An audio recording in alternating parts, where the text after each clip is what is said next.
So let's go ahead and look at Bullet. It features discrete and continuous 3D collision detection and enables the simulation of both soft and rigid bodies in a single system while using a rich set of constraints. The first thing that we want to do with Bullet is use it to generate some dynamic secondary animation on this character's tail. So we'll go grab the joints of the character's tail and create a ragdoll from them.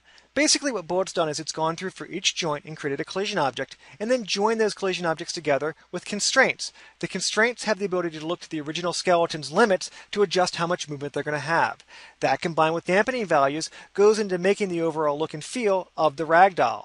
So let's go ahead and clean up our display a little bit and play back our animation. And you can see that we now have this cool dynamic secondary movement on the character's tail, but it's passing through the ground plane. So this is the first thing that we want to fix. And we're going to do that by creating a new rigid object in our scene. This time it's going to be a static rigid body that's just an infinite plane. So obviously now if we play it back, the tail no longer passes through the ground. Next, what we want to do is create a relationship between the skateboard and all this trash. We're going to create active rigid bodies from all this based on the mesh. So let's go ahead and just grab all these pieces of geometry and create, get that guy too, create more rigid objects in our scene.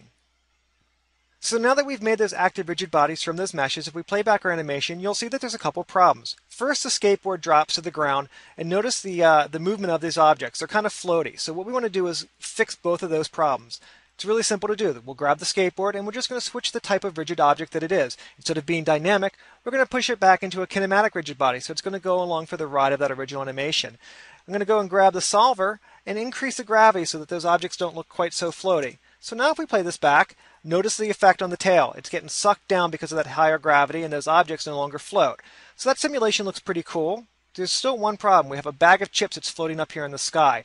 So what we're going to do for that is create a soft body. So we'll go and create the soft body of the bag of chips. And I want to change a couple of the parameters for this soft body. And I'm going to use a preset to dial it in. Essentially all I've done is increase the stiffness a little bit, the resistance a little bit, and I've turned on volume matching, so it's going to try to maintain a little bit of that volume. So now if we play this back, notice the interaction. When that comes down, the soft body collides with the rigid body, and it's a very cool dynamically driven simulation. The last thing that I want to do is just increase a couple of the attributes on these tail rigid bodies. I'm going to go and give them a little bit of push up in Y. So we'll just put a little Y impulse on those and we'll play this back one more time. So this really is what Bullet's all about. Soft bodies interacting with rigid bodies, constraints holding together collision objects generating ragdolls, all happening very, very quickly and interactively inside of Maya.